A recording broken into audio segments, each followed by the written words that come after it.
Estamos en Madrid, España, y el día de hoy les vamos a presentar un programa sobre la monarquía española. Norma, ¿cómo van a presentar un programa sobre la monarquía española si el programa se llama Sucedió en el Perú? Bueno, pues, porque esa monarquía en 1532 conquistó, o mejor dicho, invadió el Tahuantinsuyo y estableció un virreinato que duró casi 3 siglos y que terminó con el proceso de independencia entre 1821 y 1824. Hoy día vamos a saber cómo esa monarquía que estaba tan lejos de nuestro país, dividida de hecho por un océano con él, pudo gobernar. Presentamos este programa desde el Parque del Retiro, que fue construido a mediados del siglo XVII para disfrute del rey Fernando IV. Hoy, por suerte, lo puede disfrutar cualquiera que esté en esta ciudad. Comenzamos. Yo soy Norma Martínez y esto sucedió en el Perú y en España.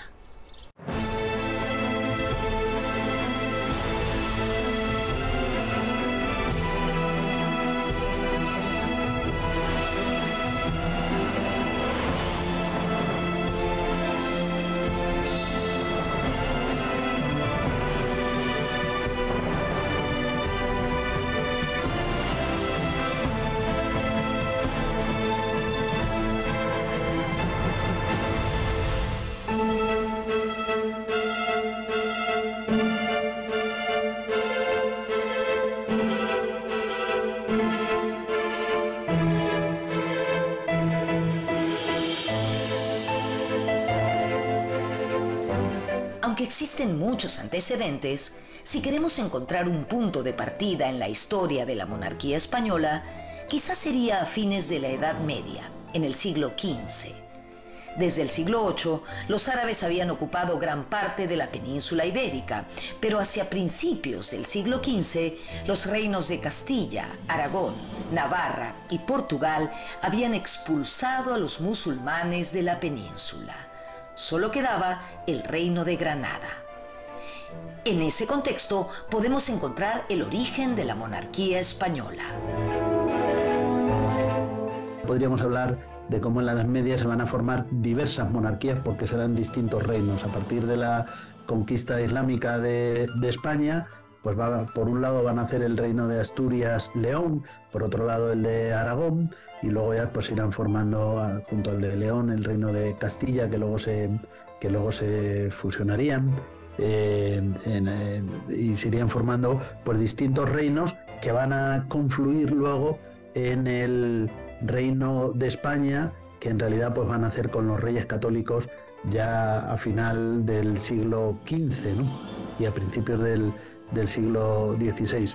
Los reinos sobre los cuales se va a constituir España, como es Castilla y Aragón, pues a su vez tienen sus propios monarcas. Es decir, la monarquía ha sido la forma tradicional de gobierno en los reinos ibéricos desde siempre y será la forma con la cual se va a fundar el Estado español ya en el Renacimiento, ¿no? A finales de la Edad Media.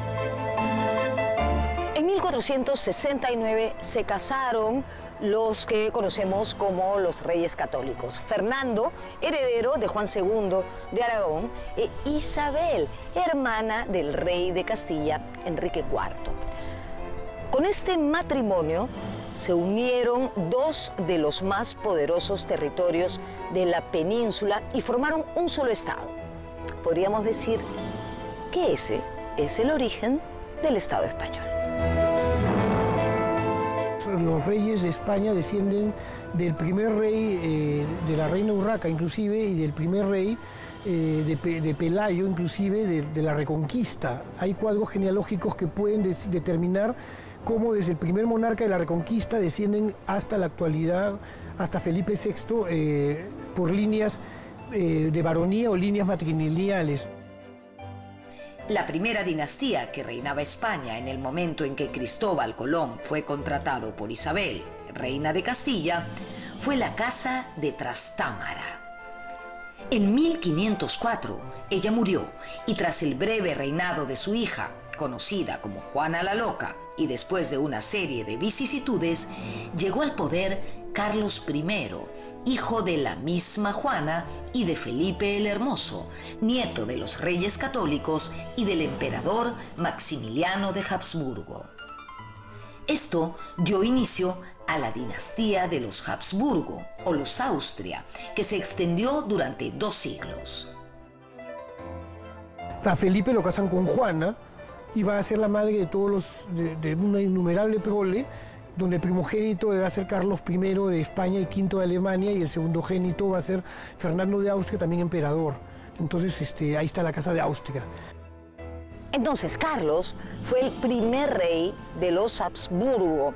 Se le proclamó Carlos I de España porque fue nieto de los reyes católicos y Carlos V de Alemania, ya que fue proclamado también emperador del Sacro Imperio Romano Germánico, ya que era nieto de Maximiliano I de la casa de los Habsburgo o Austria.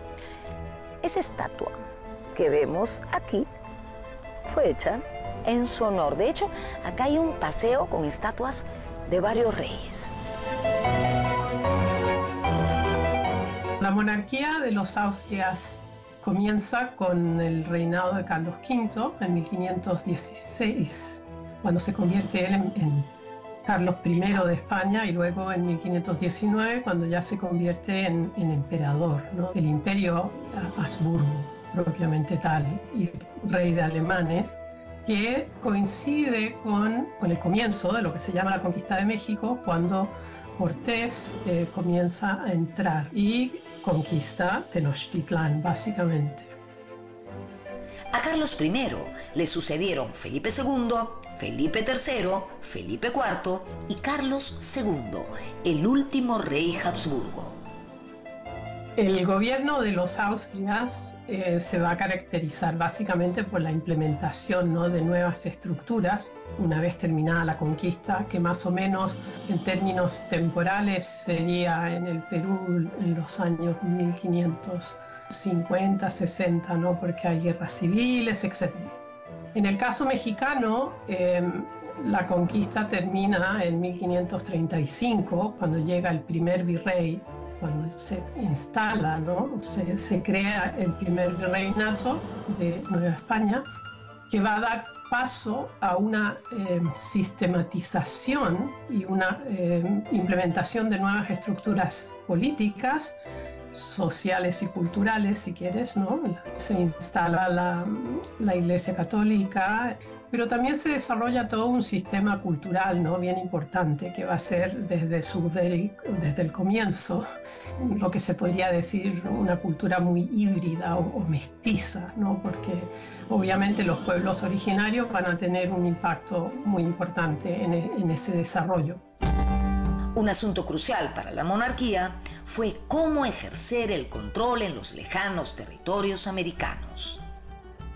Lo que caracteriza al imperio de ultramar, como se llama más tarde, ¿no?, los reinos de América, se crean, es un imperio urbano netamente tal. Entonces los centros de poder español se van a situar en Tenochtitlán, que se convierte en Ciudad de México, ¿no?, que ya era la gran capital azteca.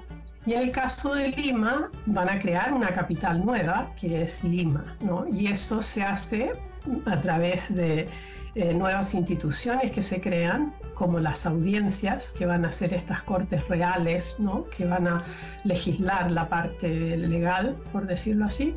Y después están los virreinatos, ¿no? El virrey, que va a ser un representante del rey y que va a actuar como un rey en reemplazo o por asociación, ¿no? Para ejercer el gobierno de ultramar, se establecieron una serie de instituciones y funcionarios, como el virrey, el Consejo de Indias, los corregidores, alcaldes, audiencias, etc. Para instrumentalizar todo ese aparato, fueron muy importantes los protocolos y las ceremonias. Tiene toda una administración, ¿no?, de oficiales reales y de locales, los cabildos, que son municipales, locales, etc. ¿Cómo funciona eso? Aparte de hacer la parte administrativa, se va a integrar a las sociedades a través del catolicismo y de la implementación de una serie de una cultura política que está muy centrada en ceremonias que hoy día diríamos que son públicas, ¿no? En el sentido de que toman o tienen lugar en las plazas, en las calles, ¿no? Entonces ahí tienes tú un enjambre, ¿no?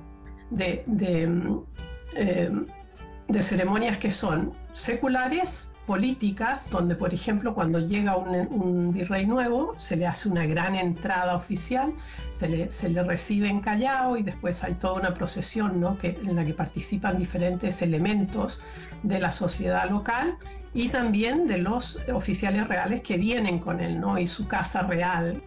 La participación del pueblo, si quieres, en estas ceremonias, en la época se pensaba que llevaban a que la gente sintiera, ¿no? se conectara con el rey. El rey nunca estuvo presente físicamente en el virreinato, pero su imagen era protagónica en las ceremonias. Una de las ceremonias importantes van a ser aquellas que utilizan el retrato del rey, y el retrato del rey funciona, ¿no? Como lo que se llama un alternos o un simulacro del rey, donde personajes hablan como un ventríloco. Entonces el sistema que ayuda a integrar pueblos que no conocían al rey, creo, es la parte ceremonial, ¿no? Que tiene una liturgia además muy parecida a la que sigue la liturgia religiosa católica.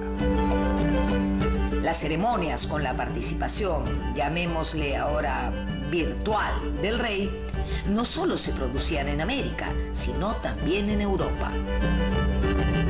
Una expansión también que se da de todo el sistema administrativo de un imperio tan grande como el que tenían los austrias, ¿no? Que tenían muchos reinos en Europa, además de todo lo que abarcaba las Américas y partes de Asia, ¿no? Después de Carlos V, que es el rey más peripatético, el rey que viaja más, ¿no? Por Europa, a partir de Felipe II viaja muy poco a otros reinos fuera de Castilla, diría yo, ¿no? Entonces, la tradición de estas ceremonias donde el poder del rey es representado por sus simulacros, que no son solamente el retrato, sino también cédulas reales, por ejemplo, donde él firmaba "yo el rey", ¿no? Y donde habían lecturas públicas de estos papeles, que eran ceremoniales o rituales que demostraban el poder del rey, la superioridad del reino, y hacían que la gente entendiera que este era un personaje así parecido a cómo se trata la hostia, ¿no? en las ceremonias de la misa, por ejemplo, cuando se levanta, etcétera, etcétera. Las ceremonias reales en el virreinato peruano muchas veces incluían no solo a los reyes europeos, sino también a los emperadores incas, recreando así una continuidad genealógica, donde se colocaba a los incas como predecesores de los reyes Habsburgo. Si mal no recuerdo, es un relato de las bodas de Margarita de Austria con Felipe III en Potosí, donde la imagen es muy bonita porque los indios de Potosí, importantes, ¿no? Hombres muy ricos, patrocinan una de las fiestas. Estas fiestas duraban varios días, ¿no? Entonces, durante uno de los días, ellos patrocinan una comparsa que incluye uno de los carros que llevaba un cerro hecho de plata con una señorita que le ofrecía una corona, creo, y habían también imágenes de Carlos V, Felipe II, Felipe III y además de todos los emperadores incas, ¿no? Entonces, desde muy temprano se empiezan a integrar los pueblos originarios como antecesores a los españoles, ¿no?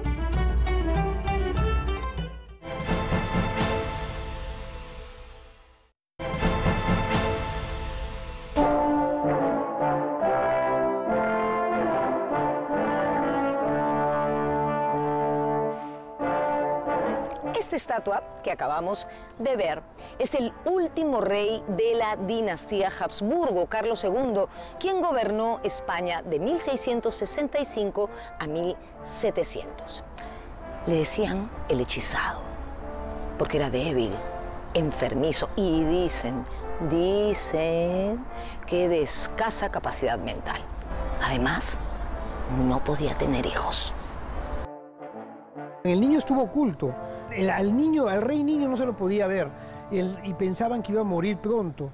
Casi todas las biografías que yo he podido revisar en los últimos 30 años no hablan del tema médico. El tema médico es el matrimonio consanguíneo, que origina que la persona vaya quedando como en un estado de imbecilidad, o sea, un estado de ser un tarado, mentalmente hablando. Entonces, el duque de Maura, que ha escrito una de las biografías más importantes de Carlos II, no llega inclusive a decir cosas que son ahora ya del común conocimiento de todos los españoles y de los historiadores. Parece que no tenía el pene desarrollado Carlos II, o sea, no tenerlo desarrollado fue eso que también era como un niño grande, no tenía temas como de tara mental. Y ese rey es el último rey de la Casa de Austria, que no pudo tener descendencia a pesar de tener 2 matrimonios. En 1700, tras la muerte del rey, se desencadenó el problema de la sucesión. Ese problema generó una guerra que se extendió desde 1700 hasta 1713. Se había previsto que hacia el fallecimiento de Carlos II, pues había uno que era legítimo, o por lo menos el primero en el orden sucesorio, que era Felipe de Anjou. Felipe de Anjou es nieto de Luis XIV y al mismo tiempo nieto de Ana de Austria, la hija mayor de Felipe III. Pues a él le correspondía por línea, digamos, indirecta, asumir el trono. Sin embargo, mientras está jurando Felipe de Anjou como Felipe V, aparece un pretendiente al trono, que es el archiduque Carlos de Austria, o sea, un Habsburgo, que es nieto de María Ana de Austria, también hija menor, pero hija menor de Felipe III. Así que el problema se va a resolver a través de una guerra entre los seguidores de Felipe V, de la dinastía Borbón, y por el lado de los Austrias, los defensores de las pretensiones del archiduque Carlos por el Sacro Imperio Romano Germánico, que es a través de la cual gobierna la dinastía de los Habsburgo, ¿no? La guerra de sucesión terminó en 1713 con el Tratado o Paz de Utrecht, que reconoció a Felipe de Anjou como Felipe V, primer rey Borbón de España y de las Indias, o sea, de las colonias. España perdió muchísimo territorio en Europa. Esta casita que ven aquí detrás de mí es el Palacio Real de Madrid, construido justamente durante el reinado de Felipe V, que, como acabo de decir, fue el primer rey Borbón de España. La llegada de los Borbones a España supuso casi un siglo de alianza entre España y Francia, que sin embargo durante el reinado de los Habsburgo fueron nuestros principales enemigos, digamos, ¿no? Es decir, hubo un enfrentamiento casi permanente entre España y Francia, y cuando llegan los Borbones, justamente al contrario, se va a producir esa alianza, que luego a su vez se volverá a romper con la guerra de independencia, porque entonces Francia ya hace su revolución francesa, termina por cortar con la monarquía, va a entrar Napoleón, como sabemos, y luego Napoleón invadiría España y Portugal. Felipe V fue rey de España desde 1700 hasta 1746, con una breve interrupción. Era un rey que sufría mucho de depresiones. De hecho, en uno de sus momentos más importantes de estos ataques de melancolía, como se decía en la época, pues renunció al trono en 1724 y se lo cedió a su hijo Luis, ¿no? Luis I. pero resulta que Luis I, a los 6 meses de haber sido ungido como rey, falleció por un ataque de viruelas. De tal modo que Felipe V prácticamente retornó otra vez al poder cuando fallece su hijo Luis, ¿no?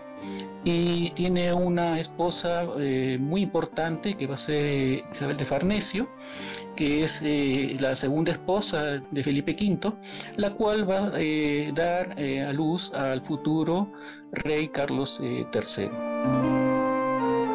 El escudo español se conserva tal cual porque es la herencia dinástica de los territorios heredados, pero aquí se incluye la flor de lis borbónica que hasta el día de hoy está en el escudo real de España.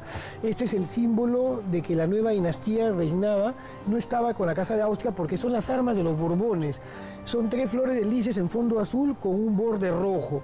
El borde rojo significa de que son una rama menor de la rama primogénita, eran los duques de Anjou.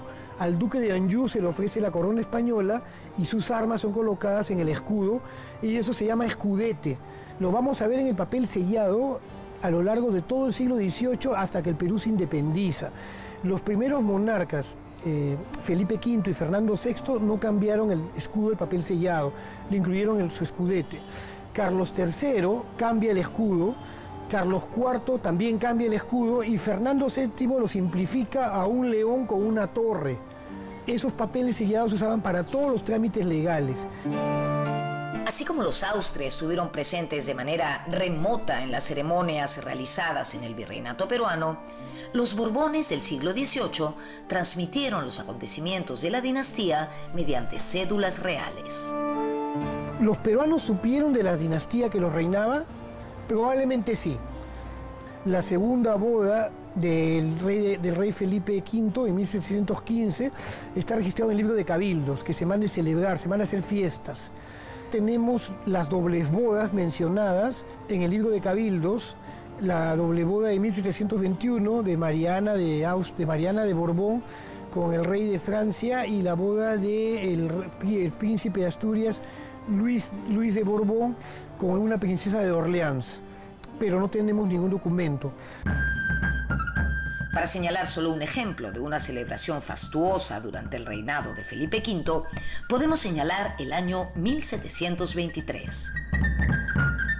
Para 1723 tenemos un excelente texto de Peralta que se conserva en la Biblioteca de Palacio Real de Madrid, que pude yo consultar, que hablan de las fiestas celebradas por el matrimonio del príncipe de Asturias. Las fiestas fueron organizadas por los gremios de herreros y espaderos, tabaqueros y cajoneros, cederos y mantequeros. Todas tuvieron fuegos artificiales. Las últimas fueron por los bodegueros y taberneros. Esta gente es la plebe de Lima. Esta gente no es la gente de la clase alta ni lo que hoy día conoceríamos como clase media. No, es la población de la ciudad, la plebe que se reúne y gasta su dinero para celebrar la boda de su heredero al trono. Es la monarquía hispana que se celebra también en otras ciudades, en Ciudad de México, en Santiago de Estero. Hay fiestas en todas partes. Hay una representación de los 12 incas, desde Huáscar, Huayna Cápac, que estuvo rodeado de Tupac Yupanqui, Pachacútec, también, y esta representación venía con las prendas de las tierras que había conquistado. Cada inca que marchó en estas fiestas por la boda del príncipe iba acompañado de gente que vestía la ropa y la usanza. La participación protagónica de la élite incaica respondía a una necesidad de incorporación. A ellos se les había dado títulos nobiliarios, escudo de armas, y ellos no pagaban tributo, ellos no eran indios del común. La necesidad de distinguirme yo como... Si yo soy un indio noble, de respecto a un indio común era básica. ¿Por qué? Porque estaban en un tema de nobleza que estaba vigente. Eso estuvo vigente hasta la rebelión de Túpac Amaru. Existía una capa importante social, como el Chimocápac de Trujillo, o como los indios nobles del Cabildo de Cusco, que no pagaban impuestos y además se les reconocía su nobleza e hidalguía, y como descendiente de los incas. Para terminar con Felipe V, ¿ustedes saben que en Lima hubo alguna vez una estatua en su honor? Bueno, a la espalda del Palacio de Gobierno, a la entrada del puente de piedra en el Rímac, había un enorme conjunto escultórico, ¿no?, que era un arco gigantesco. Bueno, en 1738 se colocó ahí una estatua ecuestre, o sea, a caballo, de Felipe V, realizada por el artista criollo Baltasar Gavilán. Todo eso se destruyó en el terremoto que asoló Lima en 1746. Años más tarde, el virrey Amat reconstruyó parte del monumento, en realidad solo el arco, sin volver a poner ya la estatua de Felipe V. Volvamos a la península. En 1746, Fernando VI asumió el poder como rey de España. Él se dedicó a buscar el equilibrio con el resto de monarquías que, en ese momento, tenían el poderío económico en Europa, como por ejemplo Gran Bretaña. Para ello, nombró una serie de funcionarios, como el ministro de Indias, el marqués de la Ensenada, Zenón de Somo de Villa. Él fue secretario de Hacienda, Guerra y Marina de Indias. Además, fue consejero de Estado durante los reinados de Felipe V, Fernando VI y Carlos III. Ensenada impulsa el comercio americano y se apoya más bien en el comercio en fomentar el comercio americano con los navíos de registro. Son pequeñas naves que mejoran el sistema mercantil con las Indias. El incremento de los ingresos a través de este tipo de nueva forma de comercio con Indias también permite una captación de ingresos en la monarquía que no se había tenido hasta entonces. Y eso eso le lleva al marqués de la Ensenada a promover una modernización de la marina en España. Por eso es que se le considera al marqués de la Ensenada como digamos, el padre de la marina española, que va a ser la gran potencia de la segunda mitad del siglo XVIII en Europa, y que solo va a acabarse cuando está prácticamente toda la armada española es destruida en la batalla de Trafalgar de 1805. Los primeros reyes borbones mantuvieron el interés de extraer las riquezas americanas por medio de la explotación minera a través de grandes yacimientos, como por ejemplo el Cerro Rico de Potosí. En general de otras minas, de Guanajuato, por ejemplo, en Nueva España, y manteniendo pues un sistema de trabajo bastante polémico, como es la mita, y también obtener el recurso de los tributos. Todo este tipo de exacciones que hace España y que provoca también en gran parte algunas crisis, las primeras crisis sociales, ¿no? Hasta en esa época se puede remontar, por ejemplo, las primeras rebeliones indígenas. Durante el gobierno de los dos primeros reyes borbones, Felipe V y Fernando VI, se creó un nuevo aparato administrativo en España que facilitó la centralización del país y el autoritarismo monárquico. Por otro lado, España comenzó a tener un especial interés científico por América. Va a ser una forma de conocimiento de la América en la cual tiene mucha importancia tanto la alianza que hay entre dos potencias, Francia y España a través de la dinastía borbónica, pero también una especie de auge que comienza a tener la ilustración a través de sabios que quieren imponer una serie de formas de entender el planeta y que América es fundamental como forma de sostener sus conocimientos, ¿no? Por ejemplo, tenemos la expedición geodésica de 1735 que se organiza, que es una expedición franco-española o hispano-francesa, y se inicia bajo Felipe V, y es una expedición que lleva a sabios franceses, por ejemplo la Condamine o Godin, pero también a los primeros científicos españoles que están vinculados en general a la Armada, ¿no? Y son guardiamarinas, por ejemplo, Antonio de Ulloa y Jorge Juan participan en esta expedición geodésica, que es una expedición que trata de medir la esfericidad del planeta en la zona de Ecuador. Pero Jorge Juan y Antonio de Ulloa se van a trasladar a Perú, como haciendo una especie de ampliación de las miras de esta expedición, y van a publicar el primer trabajo ilustrado sobre Perú, que se va a llamar Relación Histórica de la América Meridional, ¿no? Y se publica en 1748, ¿no? Una edición que está dedicada a Fernando VI, ¿no? O sea que es al mismo tiempo una expedición que se inicia con Felipe V, pero que culmina con el patrocinio de Fernando VI.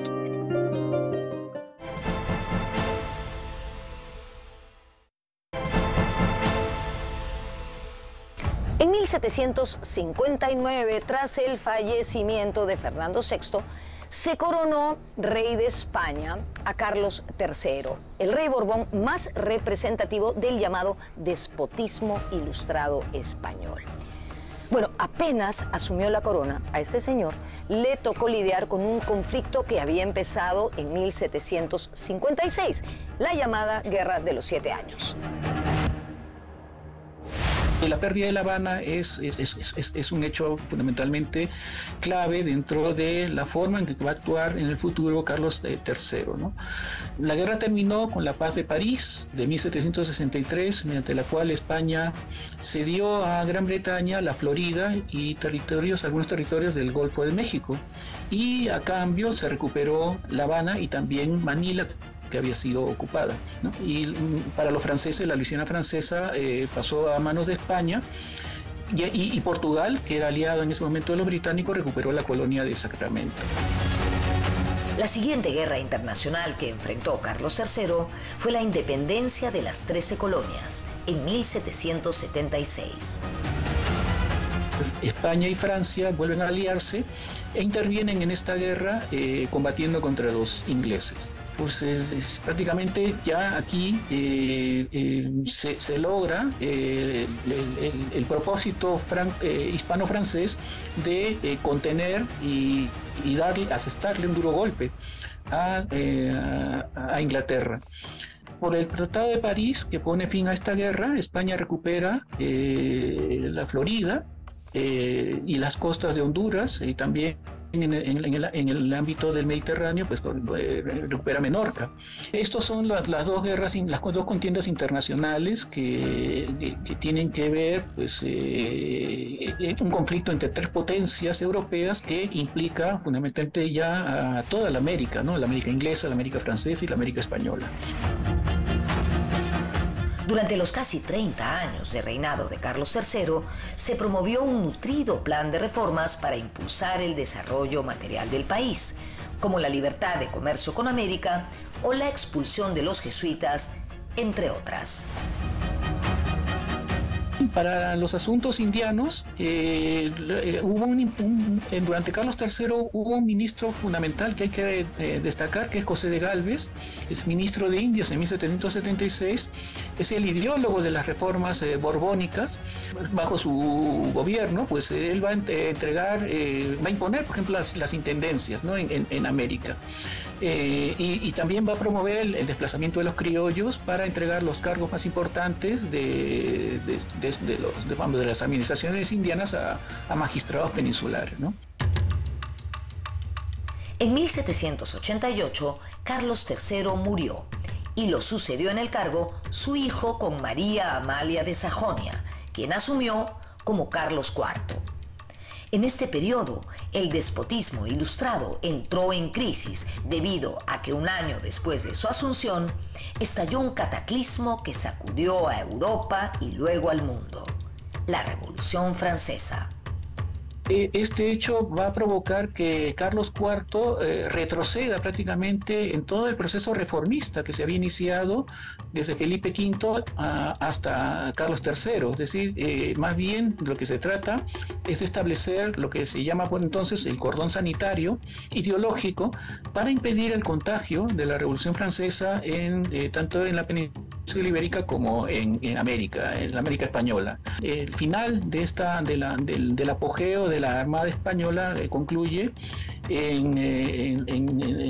dentro del contexto de la guerra con los ingleses en 1805, en octubre de 1805, con la batalla de Trafalgar, ¿no? Entonces, prácticamente queda destruida toda la Armada española. En 1808 se produjo el motín de Aranjuez. Aranjuez es una ciudad que queda al sur de Madrid, a orillas del río Tajo. Fue una protesta en contra del primer ministro de Carlos IV, llamado Manuel Godoy. Ese señor fue apresado y finalmente la corona pasó de Carlos IV a su hijo, Fernando VII. Todos los historiadores coinciden que es el peor rey de la dinastía borbónica que tuvo España en el ciclo en que todavía la América era española. Pero aquí se ocurre toda una serie de circunstancias políticas dominadas por el gran personaje, el gran líder europeo de ese entonces, que es Napoleón Bonaparte. Napoleón Bonaparte, que había convertido antes a Godoy en un títere, también quiere hacerlo con Fernando VII y prácticamente lo logra, que es hacerle partícipe de todas sus acciones dentro de España y ataques también a Portugal. En medio de todo este desconcierto de la abdicación de Carlos IV en favor de su hijo Fernando VII y del pretexto de Napoleón de cruzar por España para llegar a Portugal, se produjo la invasión napoleónica a España en 1808. Napoleón destituyó al rey español y colocó en su lugar en ese trono a su hermano José Bonaparte, que se llamó José I de España y que gobernó con el apoyo de una minoría afrancesada, pero con una fuertísima oposición. Evidentemente, esta invasión produjo una guerra, pues, ¿no es cierto? La Guerra de Independencia Española. En el contexto de esa guerra, en Cádiz, que es al sur de España, se reunieron diputados de ese país con diputados de las colonias que España tenía en América y crearon o promulgaron la Constitución de Cádiz de 1812, que limitaba bastante el poder del rey. Era una constitución de carácter liberal. Pero esta etapa liberal no duró mucho, porque en 1814 Napoleón fue expulsado de España y Fernando VII regresó al poder. Y cuando regresó al poder, ¿qué hizo? Dejó sin efecto la Constitución de Cádiz y reinstauró el absolutismo en la península. ¿Por qué estoy contando todo esto? Porque la Constitución de Cádiz es parte importante del inicio del proceso de independencia sudamericana. Este monumento que ven detrás de mí es la Puerta de Toledo, que se levantó en honor a Fernando VII luego de su victoria en la Guerra de Independencia Española. En ese contexto, pues, la abdicación tanto de Carlos IV como Felipe II, en mayo de 1808, lleva a que en España se inicie la llamada Guerra de Independencia contra los franceses. Postura hacia la cual la América Española va a tener una doble, digamos, una doble interpretación. Por un lado, los fidelistas, que van a aceptar a Fernando el Deseado en todo momento como el rey, y van a aceptar también a las Cortes de Cádiz y a la Junta Central, mientras que los autonomistas van a querer, como en Buenos Aires en mayo de 1810, asumirse ellos como representantes de Fernando VII, ¿no? Entonces ahí se inician las guerras de independencia en la América Española. A partir de 1820, el gobierno español tuvo ciclos donde se alternaron periodos de liberalismo constitucional y de absolutismo. La primera interrupción de la monarquía española se produjo en el contexto del llamado Sexenio Revolucionario, que fue desde 1868 hasta 1874. En medio de ese periodo, en 1873, se proclamó la Primera República Española. Sí, la Primera República fue en 1873. Fue brevísima, apenas duró 11 meses. Lo que sucede es que la dinastía borbónica va a tener ahí un paréntesis.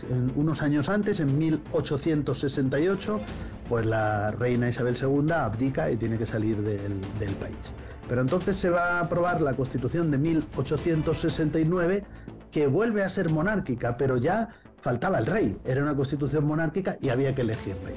Bueno, el rey se irá a elegir, paradójicamente, en la dinastía de Saboya, y sería Amadeo I de Saboya, que reinó en España. Pero también el reinado fue muy convulso, no hubo un reinado ahí pacífico.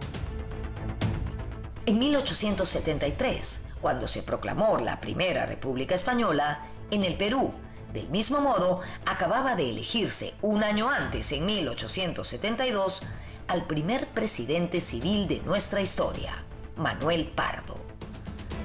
En 1874 se inició la Restauración Borbónica y 2 años después se promulgó la Constitución de 1876, implantando así un periodo de monarquía liberal y constitucional. Esta restauración borbónica se extendió hasta el año 1931. Volvería la dinastía borbónica, pero con otro rey. En este caso fue Alfonso XII, y a partir de ahí se prepara una nueva constitución, que fue la de 1876, que supondría esa restauración borbónica. En medio del reinado de Alfonso XIII, en 1923, el general Miguel Primo de Rivera asestó un golpe de Estado e instauró una dictadura que se extendió hasta 1930. En 1923, Alfonso XIII, que siguió reinando, consintió el golpe de Estado de Miguel Primo de Rivera. Entonces Miguel Primo de Rivera, manteniendo la monarquía de Alfonso XIII, se va a asumir todos los poderes políticos, ¿no?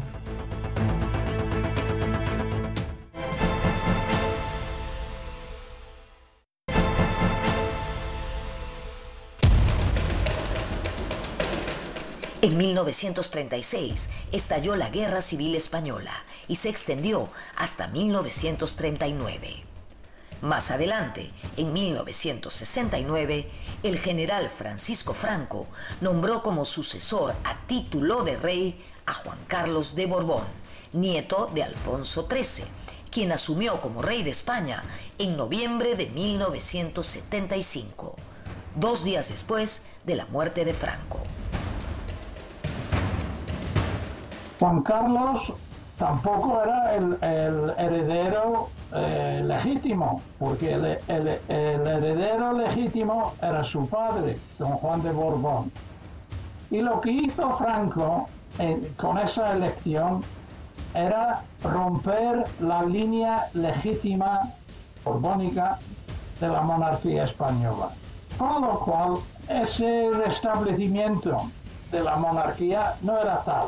Lo que pasa era la imposición de una monarquía franquista. Su finalidad era garantizar la continuidad de su dictadura. Durante el periodo franquista fue muy delicada la situación, muy compleja, porque en un momento dado quizás Franco piensa restaurar la monarquía, pero Juan de Borbón, a diferencia de su padre, que Juan de Borbón era el hijo de Alfonso XIII, él tiene unas convicciones democráticas más firmes y no está dispuesto a reinstaurar la monarquía si no es acompañada de la democracia, es decir, si no es una monarquía parlamentaria. Entonces, como digo, ahí España se seguía definiendo como reino, pero no tenía rey, hasta que años más tarde Franco decide nombrar como a Juan Carlos, a quien fue más tarde Juan Carlos I de Borbón, como sucesor a título de rey. Lo que pasa es que el candidato elegido, don Juan Carlos de Borbón, hizo todo lo contrario. Es decir, fue él, y por una muestra de coraje extraordinario, que estableció una monarquía constitucional. No quiero decir que él hizo la transición a la democracia solamente por su cuenta, pero jugó un papel importantísimo.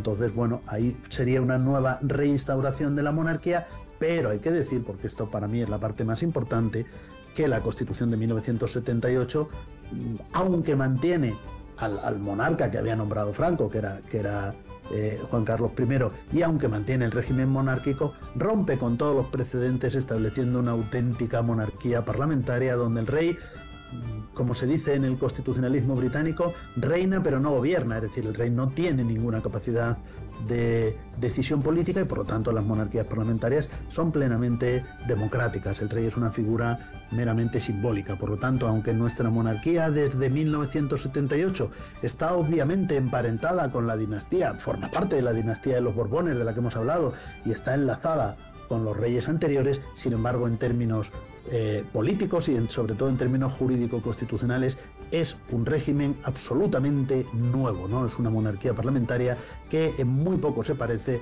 a todas las monarquías que habíamos tenido anteriormente, ¿no?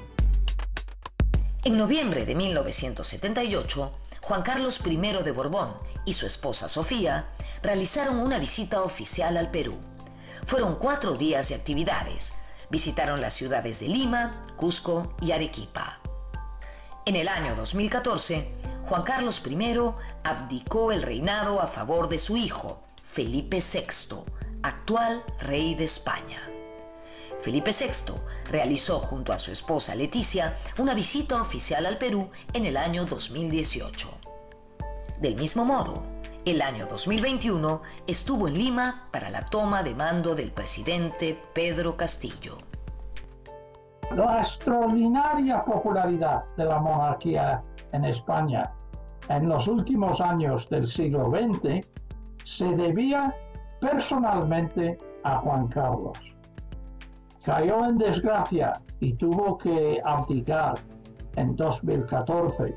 La base que tenía su hijo para restablecer esa popularidad, en primer lugar, era el capital que le había dejado su padre.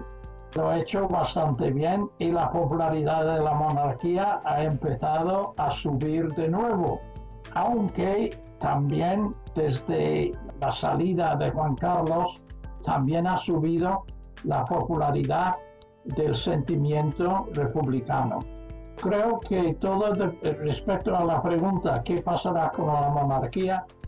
Depende del buen comportamiento de Felipe VI. Cuando estudiamos nuestra historia en el colegio, en la universidad o cuando la revisamos, de alguna manera siempre lo hacemos desde nuestra perspectiva, como es lógico y, por supuesto, profundamente válido. Pero a veces es interesante ver los hechos desde el otro lado. Y esto es lo que hemos querido hacer en este programa, contextualizar ese evento dentro de una perspectiva global. Espero que hayan disfrutado de este programa. Nos vemos en la próxima.